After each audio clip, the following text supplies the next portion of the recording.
Hello and good Saturday night to you. Y'all know how it goes.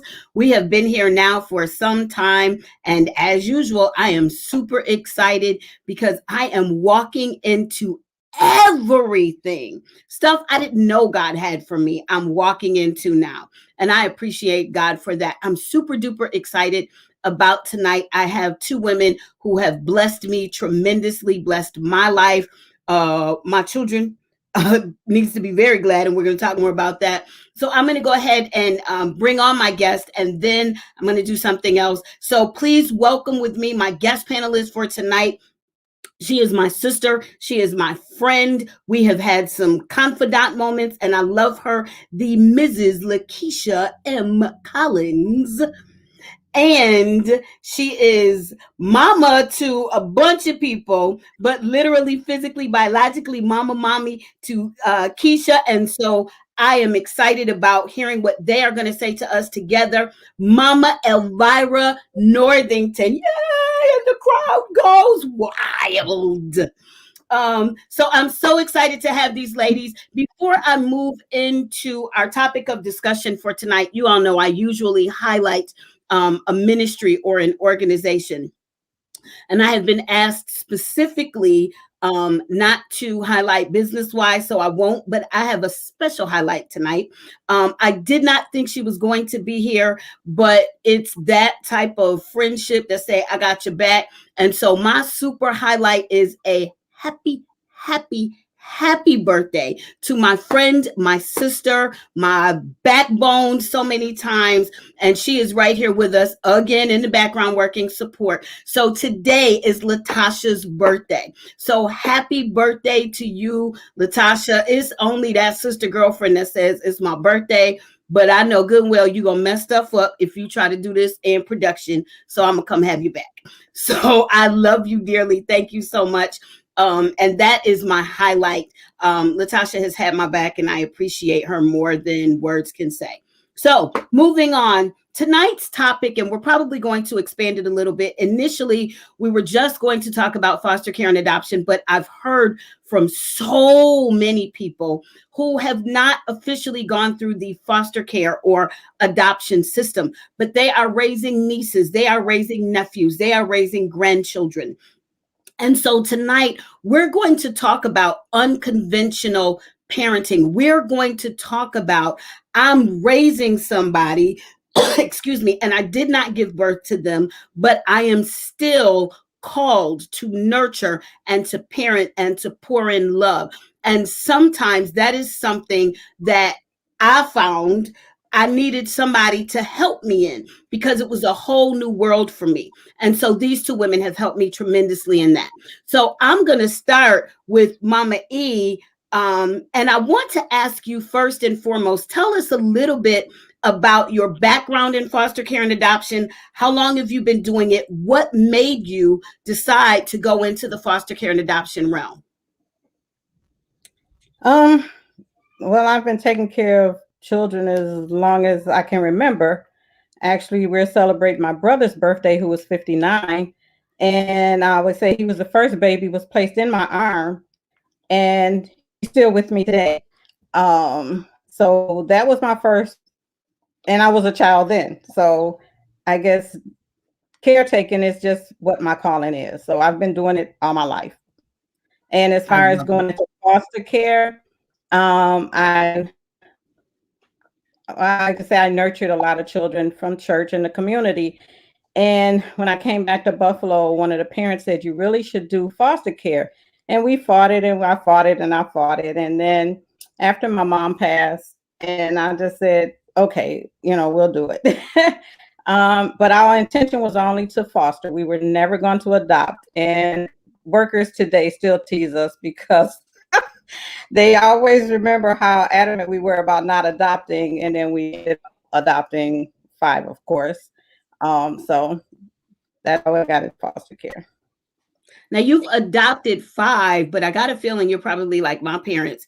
You probably cannot count the number of, do you know the number of fosters that have gone through your house? No, I don't. And I sat down with my girls one day, and they can almost remember every child that came through our house. and they got to like over 200, and it's over 200. We even just quit counting. I Yeah. love it. I love it. So, Keisha, you like me, that's something else you and I have in common. Your parents did foster care and adoption. And so you then picked up that mantle and moved into foster care and adoption. I was so honored to be there at the ceremony. And I have a little bit of an attitude with you because we were supposed to have another special guest, and Keisha sent Alex away on purpose, and I'm not happy. But I was so honored to be at the ceremony when you all officially adopted Alex. Was it just the fact that your parents did it, or what made you and Jermaine follow that path and go into foster care and adoption? Probably a little bit of both. Jermaine came from a family of 9. There's 9 of him from same mom, same dad, because everybody always be like, y'all got the same parents? Yes, same mom, same dad. Biologically, my parents only had 3. My mom pushed out 3. However, we had 1 million kids in our house, even before she actually did foster care. So we always had kids around. Even while I was in high school, they used to call me grandma because I used to be motherly to my people, the kids at school. When I got out of high school, I actually had my first foster kid. I was working in human services, therapeutic at that, and I was doing therapeutic foster care. So I was stretched. But I always say it was for a time such as this, for what I would have to experience later on. So I'm grateful for, the opportunity of what I had to experience early on. However, I think it was just something that was just in my DNA. Jermaine was like, well, he never really wanted a bunch of kids. However, every kid that comes into our presence, Jermaine is handing out dollars. I'm Uncle Jermaine. Somehow, we ended up with 10 guy kids. So, I think it was just in our DNA to just love people, love kids. And, we got it honest. Both of our moms, they don't know how to say no when it comes to kids. So. Yep. And my dad and I still laugh, excuse me, because I have become my parents, even in that sense. I came from the house of Sunday afternoon. My parents had a van. And so Sunday afternoons after church, there was just like it was kids stuff in that van, because going to the Carter's house after church, that was just the thing. And my mom was known for, sure, I'll take your kids. Sure, I'll take your kids. Sure, I'll take your kids. And we had the big LA West luxury van. And then we had the black van that we called the group van. It was like the quartet van, but we called it the group van. And when I tell you, we piled kids up in that van, we piled them up and we went everywhere. Yep. Well, we started off in station wagons. Yeah. And moved up to the van. Yep. Mama Northington, I want to go back to you, and then Keisha, I want you to address this as well. Like I said, we have people on here who just, let me say this. I know that Mother's Day is coming up, and that's one of the reasons that I wanted to do this, because I want to honor those who you may not be the biological mother. You may not be, as Keisha said, that mother that pushed them out, but there are so many young people who would not be who they were, where they were, if it was not for that grandmother, if it was not for that godmother, if it was not for that aunt that took them in and said, I got you and you're going to be okay. And so tonight we want to honor those people. I won't even just say women, those people. But I also understand experientially that sometimes that's not always an easy trek, because let's just be honest and keep it real. When you are raising sometimes a child that may have come from issues, sometimes there are biological issues, there's DNA. Mama Northington, talk to me about, there's a big topic of nature versus nurture. And sometimes you got to know what you're dealing with. And you walk into a situation saying, oh, I can just take this kid and love them and everything is going to be okay. And now nature steps in and you go, what am I looking at here? What is going on? And you had to talk me off some ledges. Talk to me about that nature versus nurture. How do I balance that?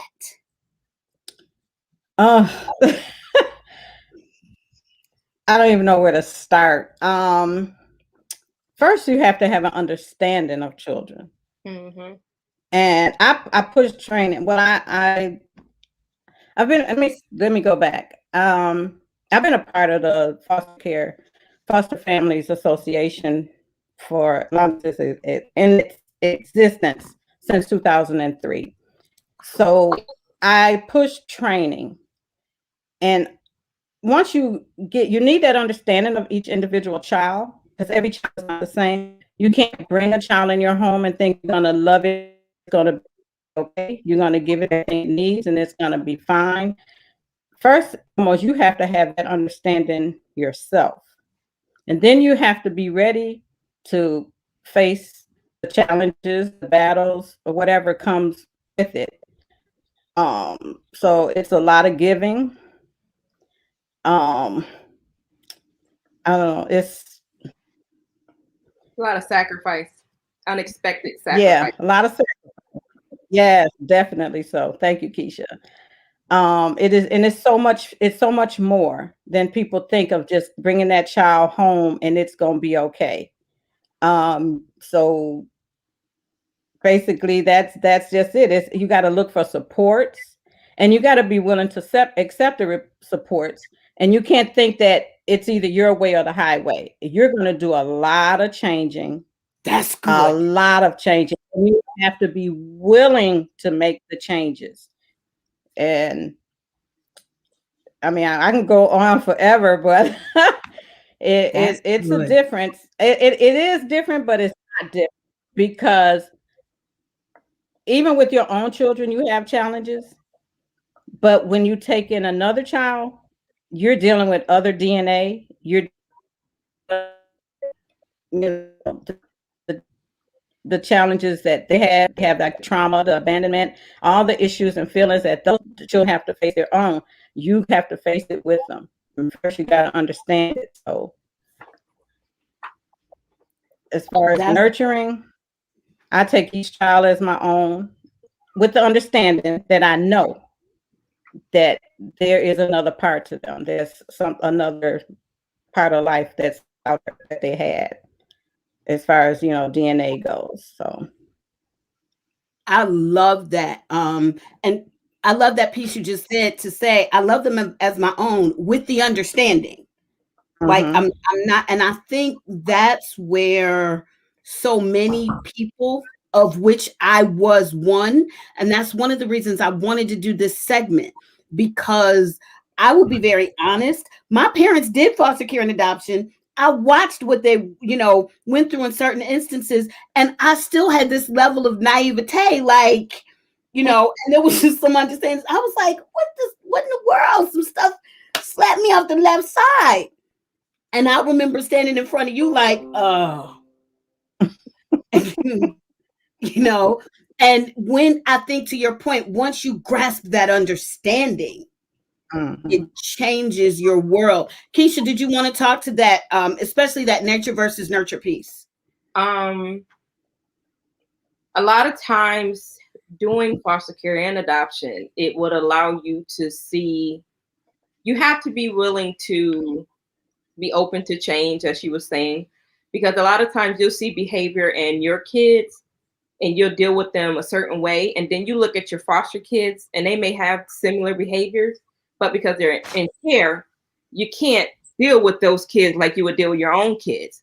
So you have to be open to change. And sometimes how you deal with the foster kid may be a better way to how you deal with your own personal kid. My oldest son, I can't yell at him. You yell at him, he shuts all the way down.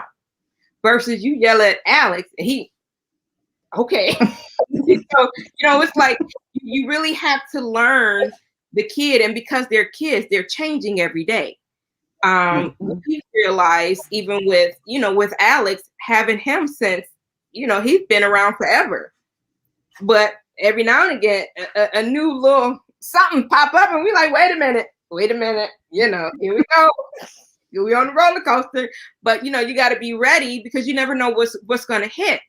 And then you have that other side. It's like, we got you, we got this. We gonna work through this, because he ain't going nowhere. But that's the number one thing. I like to let people know, you have to be open to change, because it's not, and you can't be in foster and adoptive care for the money.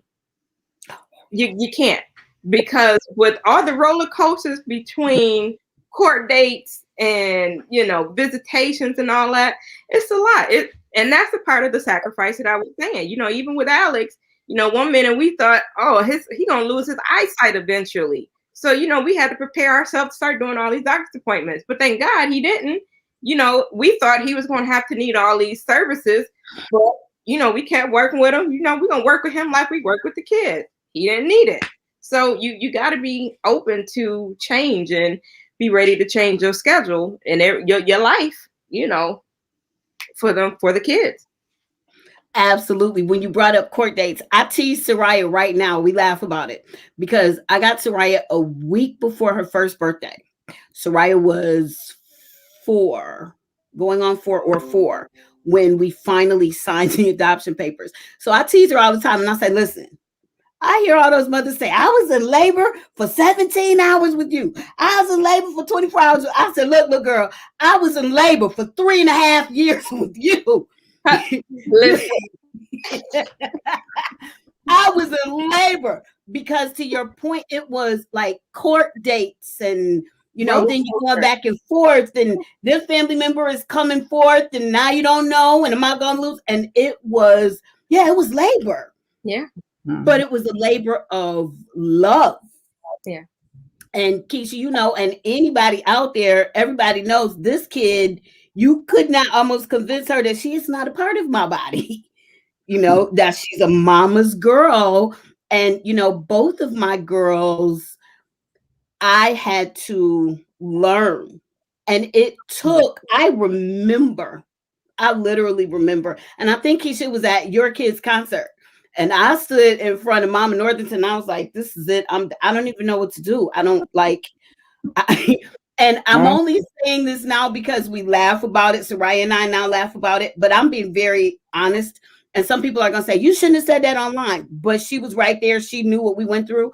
And I called the agency and said, I changed my mind. I need a return to sale. How do I undo this? And they said, you can't. You sign that paper. You can't undo this. There's no. And so, but I had to change. Yeah. And that's what people need to understand. Because there are times where some parents feel like, okay, I can't do this. I need to return. People need to understand, this is why you really need to know what you're getting into when you start foster care and adoption, because it's not like a fly by night type thing. When you make a commitment, it's not like a marriage to, okay, well, we just gonna annul this. I don't want to do it no more. Nah.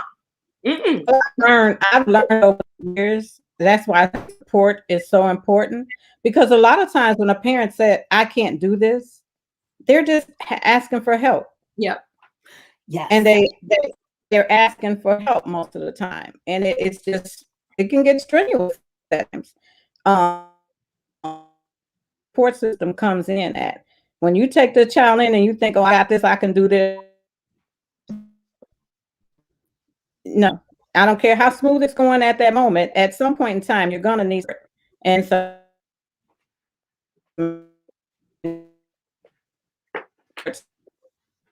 it's very, very important. Yeah. The support system, you're absolutely right. It's vital. It is absolutely vital. talk to that person who maybe, because we talked about this before, maybe it's not like the foster care and adoption system, but talk to that person who maybe even the kid doesn't live full time with me. And I know, Keisha, I believe you all had these experiences before where there was, I think you had a young man who it was almost kind of a back and forth thing. So now, by the time I get things in you and trained in you and ingrained in you, you're going back to your parent. And I know we have, like I said, many family members, grandmothers, godparents, aunts, uncles, who I'm trying to help nurture this child, but there's that back and forth. So it's hard to develop foundation. Keisha, talk to that for me. Well, actually, we had quite a few. My sister, she was a big one. How old was she when she first came? Ma, can you hear me, Ma? Oh, she's trying to fix my connection. Yeah. But she was like young, when we first got her. Yes. And, then when we start, how old was Monet when we got her? I think I'm frozen. We can hear you now, Mom. How old was Monet when she first came? 6 weeks. She was 6 weeks when we first got her. So we had her for a while. Pardon me? No, you're good. We had her for okay. We had her for a while, and then we transitioned, her back, which that within itself, it was like, oh Lord, yeah, 2 years old. So when she ended up coming back, from visits and stuff, it was like, okay, let's erase this and let's start all over again. But because the visits were consistent, it was kind of like you're really doing a complete change. So it wasn't until she ended up leaving and then coming back with her brother to where, we can get her back in place. But like even during working in human services, when you would have kids on campus and then they would go home for the weekend and then they come back home and it's like, oh, we got to start all over again. Are you kidding me? But it's you got to put that time in because, you can pour and pour and pour so much into a kid. But then once they go into a different atmosphere, they like, regardless of how bad that atmosphere even may be, that kid still longs for, that love and attention from that DNA. So they just pick it right back up. Yeah. I love that. So Mama Northington, I wanted to give you a chance because I knew you were trying to fix your connection in your internet. This next question is not even just for foster care and adoption. I think that there are some biological parents that need to hear this.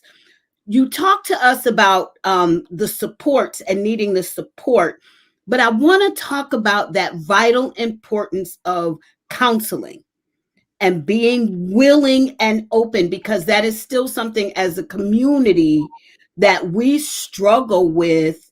Talk to me about that importance of not only recognizing, but pursuing my child needs counseling. Yeah, I can lay hands, I can anoint you with oil, but I need to get you in somebody's chair. Talk to me about that. Well, counseling, I feel like it's very vital to children, even adults, not just the children, especially when they're going through that back and forth situation, because children can't process like maybe we can as adults. And so counseling can help them. It's that outside source that they know how to question them, talk to them, and help them to bring out things that we may not be able to, or be a different source. Sometimes it depends on the age of the child. They may feel like they're betraying a parent when they're talking to, even though they love you as for being in your home, being there and being comfortable. Sometimes they feel guilty about being happy there. So that counseling is very, very important.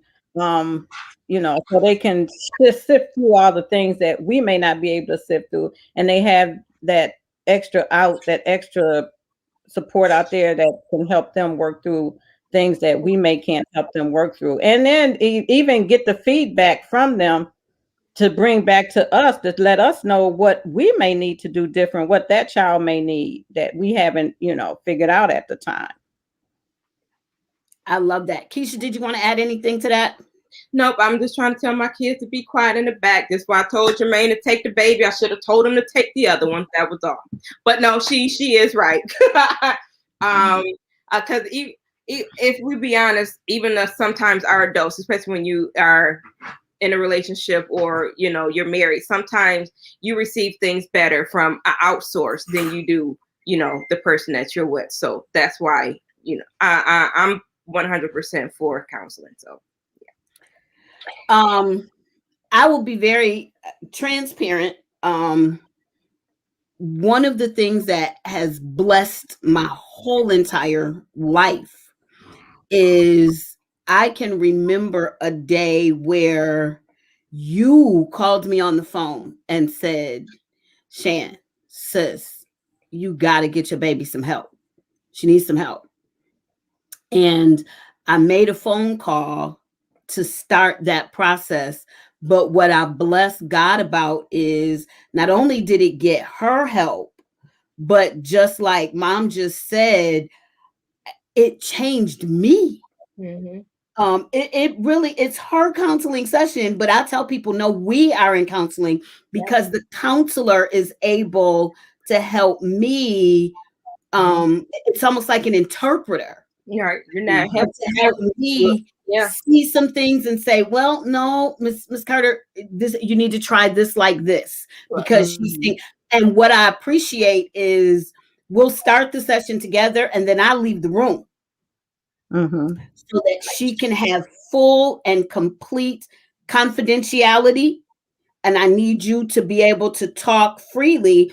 And then sometimes the counselor will come back to me and say, well, Miss Carter, maybe try this like this time. And I always tell people, I tell a lot of people in the world, you can thank Soraya because I had to learn better communication skills. So now I use my better communication skills with everybody. So I'm like, yeah, you can thank Soraya for that.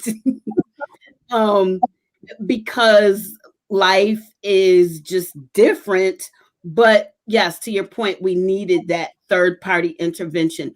Keisha, I want to go to you now because we've talked in the beginning about, growing up and what it was like, to grow up with parents who, were in the foster care system and helped with that.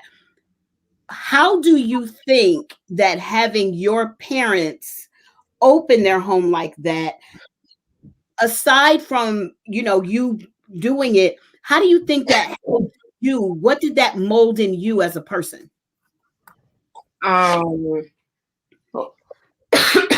Anita, tell her to grab my inhaler out of my purse, please. Sorry, I'm having an attack.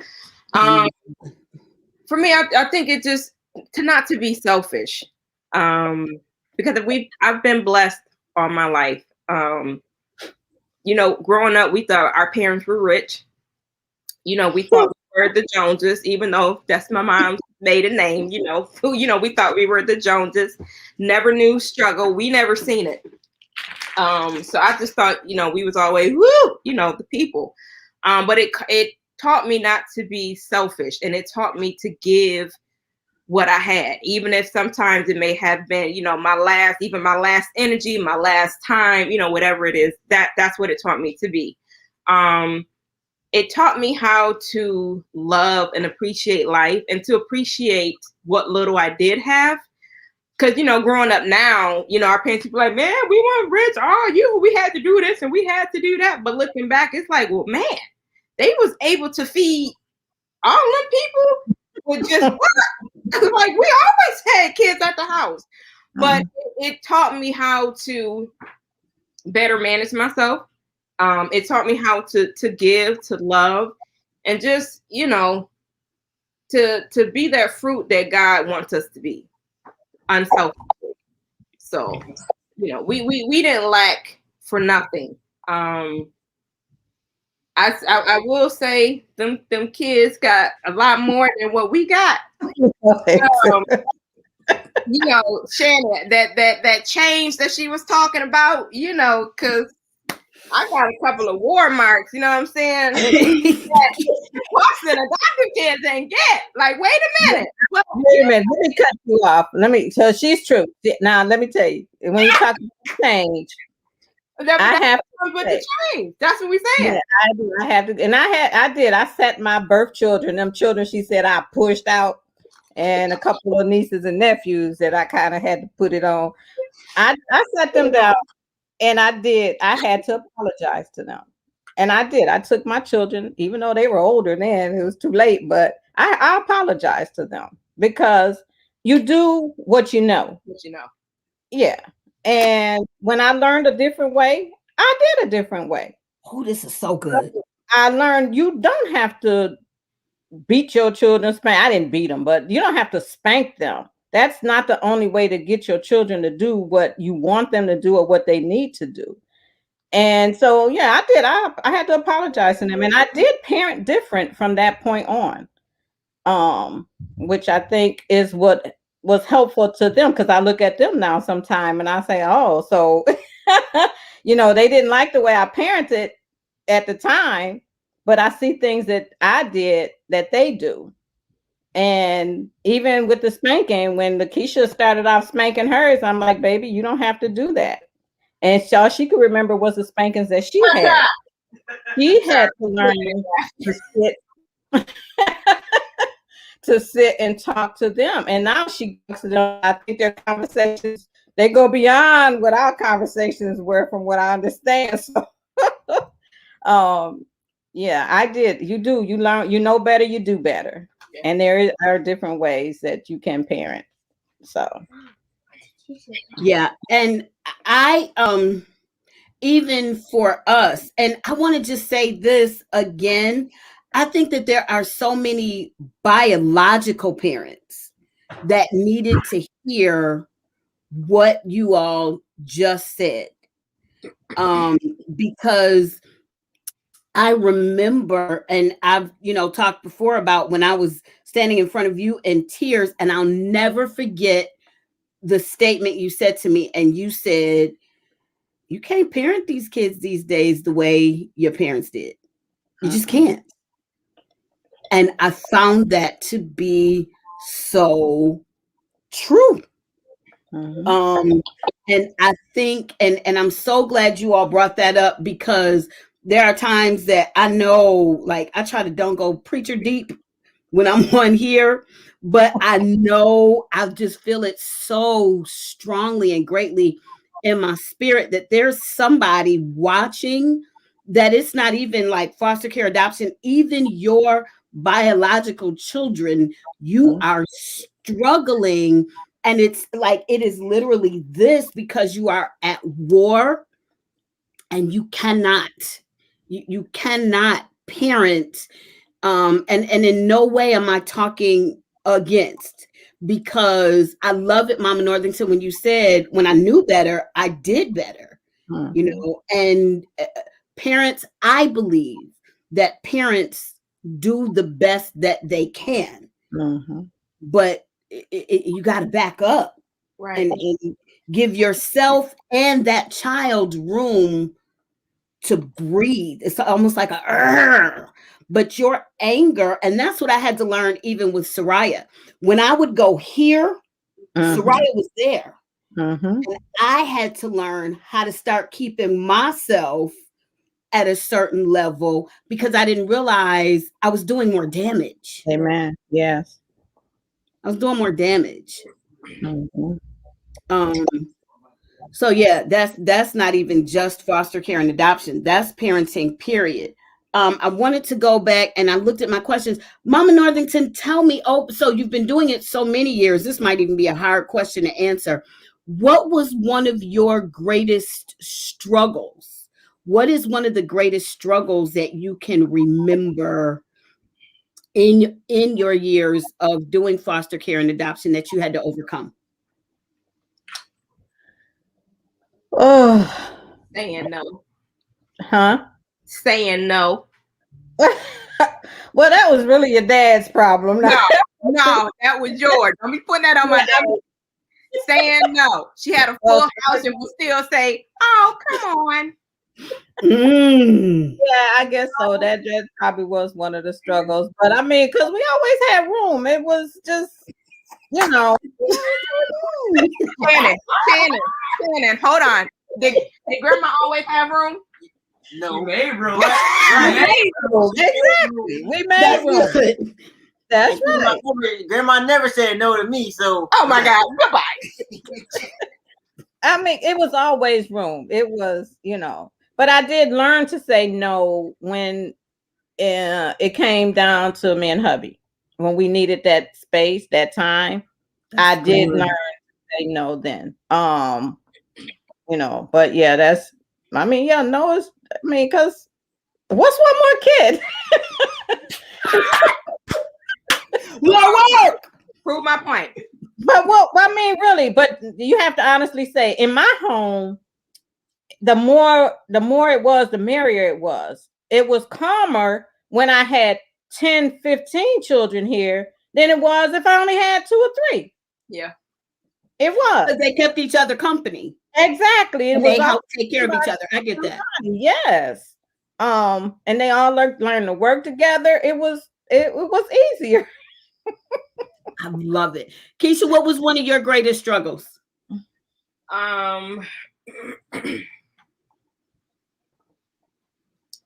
would have to say early on, one of my greatest struggles was attachment. Especially because we had so many kids coming, and then they would always bring the cute little babies to my mother's house. Oh my goodness. So it was, for me, it was the attachment. Even though I would always tell my mom, okay, this one is not staying. This one is not staying. This one is staying. No, this one is staying. This one is not staying. So, I mean, I knew who was going to stay and who wasn't, but it was like you would still get so attached, to the kids. So that would be one of my greatest struggles with as attachments. So, but I mean, it ended up working out because even the kids we had early on, like we're still like they're my sisters. My sisters live in Florida and Dominican Republic with her mom, and like we still connect. The mom is like, yeah, the girls are like, yeah. One of the boys we had, come to find out, his mom actually is cousins with one of my good friends I grew up with. So, we're all like still connected in some type of way. But just that attachment, especially when you get them so small and cute. Yeah. And see, for me, my attachment issues is what helped me in saying no. And I'm gonna tell you why I say that. Because I knew what I went through in the court battle with Soraya, the fear of losing her. I knew what that did to me emotionally. And I knew I couldn't keep putting myself through that. Yeah. So literally, when I signed those papers, I went back and said to them, and even then, so I then moved from regular foster care to just doing respite. Respite. But even in respite, I found myself like, they gotta go back. And that's where it goes back to knowing yourself. You have to know your strengths, because your strength, your weakness can be a hindrance to that child. Yeah. It can either be a positive or a negative. So yep. So I finally said, this is it. I'm done. I can't keep putting myself through this. I can't do this no more. It makes a difference how you parent. It makes a difference how you do the visits, even with the biological family. So yeah, it all makes a difference. Knowing yourself, knowing your strengths, it makes a difference to everybody. Now I will say, and I'm going to even answer my own question as well, because I believe this is going to bless somebody. Once again, not just foster or adoption, but even if you're an aunt or grandmother or something, I will admit I struggled greatly because pretty much almost everybody that is watching knows me. So both of my girls I did not get them both through foster care and adoption, but I don't have any biological children. So that messed with me. So I will be very honest. One of my greatest struggles was insecurity. Mhm. And I had to learn how to become secure and confident enough in myself and in my place in my girls' lives to understand my place while yet still honoring and understanding the place of their biological mothers. Yes. And that was a fight for me. That was a battle for me. And I've seen so many, like I said, grandmothers, aunts, godmothers, who it becomes that battle because I'm the one taking care of you and I'm the one doing this. And you cannot. I don't care what is going on. I don't care what the issue, what the battle. You can never discount Right. the place of that biological parent.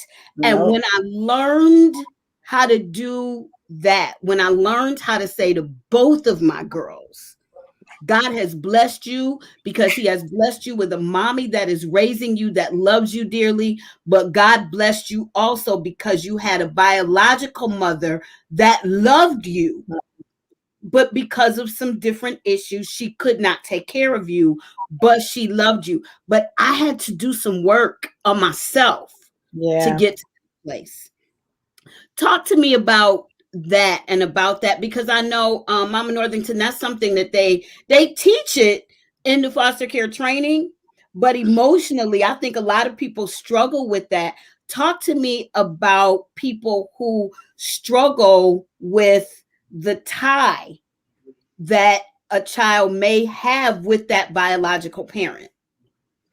I've seen so many different scenarios in that. You can get a foster parent that'll take that child in. It could even be a family member that'll take that child in, and you feel because you can do a better job, then you want to discount the parent and disassociate with the parent. But you're actually doing a disservice to the child. No matter what that situation is, you may not always be able to, the circumstances might not be where that they can see that parent, but you don't get to the place where no, they're not good for you, that you don't, discount them, put them down, or that type of scenario. You don't do that, because then the child is still going to start looking at you. They're going to always have that in the back of their mind, and that child's going to grow up one day and they're going to seek that parent out at some point and find out differently, and that's going to destroy everything that you've done down through the years, that relationship with that child. And then I've seen them where they'll take the child and then they don't want to have anything to do with the birth parents at all, and raise the kid as though you birthed them, like they don't even know they've been adopted or in foster care or any of it. And you see people now 30, 40, 50 years old finding out that their parent wasn't their parent, and they're traumatized all over again. But then you can have some of those that you try to work with the birth family, and it just sometimes it works out well and sometimes it doesn't. But that goes back to the changes, the challenges, and the things you have to work through. So every case is different. I've dealt with all I think I've dealt with just about all of them. But I've always did my visits in my home when possible, and when they became impossible, then I stopped. But it's all about what you approach, how you willing to deal with it and work with it. But yeah, I've seen so many different scenarios as far as working with the birth parents. Sometimes you can't. Sometimes it's family, and they're gonna keep stuff going. Whereas you can't, really have the relationship you want to have with them or the child to have. And, and then sometimes it works beautifully. I've mentored some of my foster children's parents. So not only are you helping that child, but sometimes you end up helping the parents too, because some of them they just need that help too. That's good. That's good. Keith, did you want to say anything to that? Nope, just on the same thing. What she said. Right, what she did. It's a lot. It is A lot. But it comes with the territory of foster and adoptive care. And that's some of the things that even in some of the classes, depending on where you take your training at, they'll have some of the parents come in and share, their testimonies, because you need to know it's not always peaches and cream. I mean, because my mother had some parents that, me and my sister had like, what? You know what I mean? And then you have some who just be like, so, yeah. Okay. As we're starting to close out, we've got a few minutes left. So Keisha, I'll start with you on this one. Let's say, and this is kind of a two-sided question. Let's say either A, I am maybe possibly looking into, going into the foster care adoptive system, or I have a child in my life or in my family that I'm like, you know what? Okay, I've run from it too long. Maybe I need to step in. What are some questions that I need to ask myself before I decide to maybe possibly take that leap? Do you have support? That's number one. That's good. Are you prepared? And when I say prepared, is your home prepared? Are you financially prepared? Because you can't get into foster and adoptive care and you don't, have your own finances already. Are you mentally prepared? And when I say mentally prepared, are you prepared mentally to go through the roller coasters that come with foster and adoptive, or even taking on a family member? Because sometimes family members are even worse than, getting somebody else's child. And are you willing to go for the long haul, with it? Because like, as I said, there's some things you just have to be willing and ready to do, because when you get a kid, sometimes you may never know what that kid has been through or experienced until later on in life. And then you're looking like, where did this come from? It was always there, but a new trigger just brought it up and you didn't know. So are you ready to expect the unexpected? Yeah. Those are good. Mama Northington, same question. Pretty much what she said. Especially that about being in it for the long haul. Don't be a disservice to that child, taking it for a while, and then when it get tough or get challenging, you want to, you want out. That's my biggest, because I get those calls where I'm done, I don't want to deal with the system. I don't want to deal with what's going on with the child. Be in it for the long haul, and keep your if you have a spouse, make sure you're on the same page. Most definitely. You got to be on the same page. I could never have gone through what I've gone through. My husband was my biggest support. My girls were, but my husband was my biggest, and he still is my biggest supporter. Could not have done what we do without him. But that's my biggest thing. And remember, there's gonna be life after those children go home. Right. So if you're not that spouse, you want to keep that relationship intact. But yeah, be in it for the long haul and know why you want it. Also, especially if you do have an existing family at home of your own, yeah, that conversation with them. We actually just got someone brought to our attention a mother needing somewhere for their kids to go, and I'm in the back of my head, I'm like, of course, Jermaine like, yeah, okay. I'm like, well, we ain't talked to the kids yet. But then I didn't even want to ask the kids, because everybody's getting situated in their own space right now. But of course, my kids are like, well, yeah, we can do that. Like, what? So, but you got to make sure you are talking to the people if it's not just you. If you have kids, or if you have a spouse, you have to make sure everyone, including those kids, are on the same page. And even then, when you take on them foster kids, your kids are not taking on the foster kids, which means That's you good. can't get the foster kids and leave your kids to take care of the kids or babysit the kid. You got to make sure you got a whole plan. That's why I say you got to make sure you got a village before you start it, or you know you got some help, because you're gonna need it. You can't put it all on your kids. Ain't that right, Kevin? And you got to look out for their mental health too. I don't know if am I unfrozen? Yeah, Yes, you have to look out for their mental health too, because you can have one challenge, take in one challenging child, and you got to still remember that you have other children in that home. And I it have can one. be overwhelming. Yeah, yes, it can be overwhelming. So you gotta you gotta make a balance. I mean, it's hard when you have that one child that can take you and everybody else over the ledge. But that's part of being in it for the long haul. But you got to take care of everybody's health, mental well-being too. So yeah, don't take that good child and think, okay, that's the good child, he or she is okay, and then focus on that child that's giving you all the, that's got all the challenges. So that's big. We had to learn that.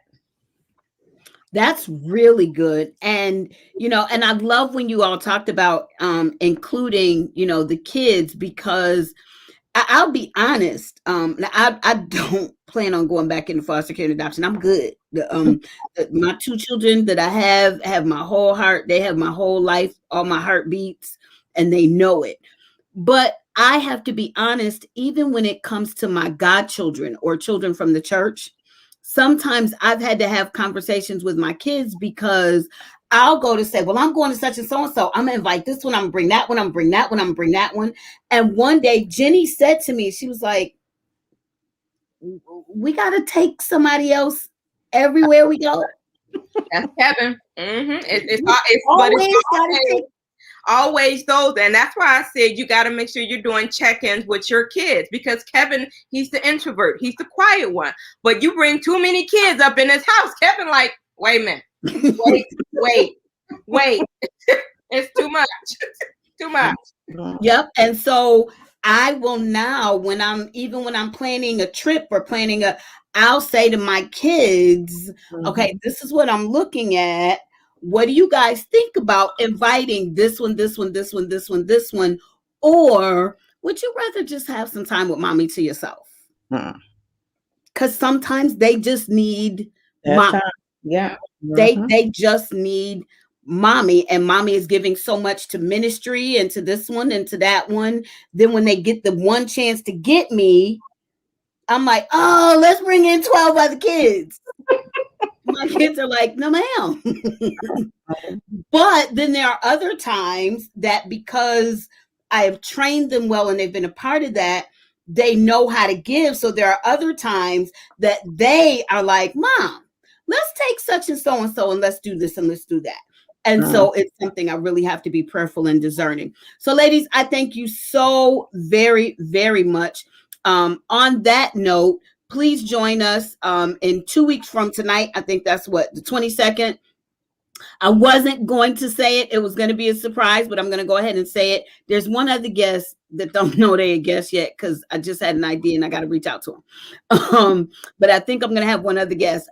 But next week, 2 weeks from tonight, speaking of which, I am super excited, because my very special guest panelists will be the Madam Genesis Carter and Soraya Carter. And my girls are going to be joining me, and I'm super excited. And we're going to be talking, kind of building off of where we were tonight. We're going to be talking about communication and the importance of good, solid, honest, open communication with your children.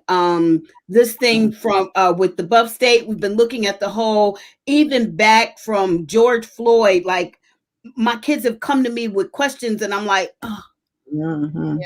And you gotta talk to them, because these kids, they have questions, they need answers, they got stuff going on the inside. And if they don't think that they can talk to their parent, it's a problem. Yes, it is. They're exposed to a lot more than we were growing up. Mm-hmm. Yeah, yeah. So we're going to be talking about that and the importance of communication. And you're going to get to hear not just from me, but from their angle.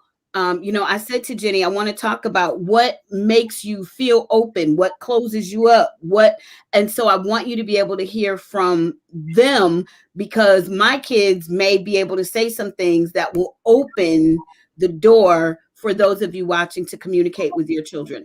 So thank you all so much for joining us. I'm super excited. Love Challenge has been going so much longer. We've been doing this since October. I thought I was going to do 4 Love Challenge sessions and keep it moving. And I've lost count. We in, I don't know, close to 20 or something like that. So I'm super excited at what God is doing. Thank you so much, Keisha. Thank you, Mama Northington, for your honesty, for your transparency, because I believe that somebody was blessed on tonight. Thank you, Latasha, for reminding me. I initially started this, as many of you know, as a jump off to the book club. My mom, you all heard us talk about, my mom was the one that introduced my family to the foster care and adoption system. And even now that she has gone on to glory, I'm so honored that I can carry on her legacy. So if you want to read more about that, you want to learn more about me, you can go to my website, www.shannonlouisecarter.com. You can find out all of that information. Mama Northington, I'm going to ask if you would pray us out, and everybody else will be back Monday morning in Perfect Peace Ministries and in Overcomers. I'll see you there at 8:15 for your Good Morning Wake Up Challenge. Mama Northington, you can go ahead and pray us out, please. Father God, in the name of Jesus, Lord, we thank you for this time of sharing. We ask that every ear that heard take something away, that somehow take something that was said into their heart and into their home, and be a help and a positive to some child that they can take in or gonna take in, or even in their own life of themselves. Lord, we thank you for this time. We thank Sister Shannon for presenting this platform, and we ask that you continue to bless her and all her endeavors. In Jesus' name we pray. Amen. Amen. Thank you. And I forgot to put it up, but I'll put it on my page and also in my other pages. I'm going to get the information for the Foster Care Support Network. They do trainings. So if you are a foster or adoptive parent and you need support, you need help, you need training, they will not leave you out there by yourself. So I'll make sure that we share their information so that you can reach out. Also, if you're interested in going into foster care, they'll be able to help you and direct you where you need to go and what you need to do. Have a wonderful night, everybody. Thank you so much for joining us. God bless you, and we love you. All right. Good night.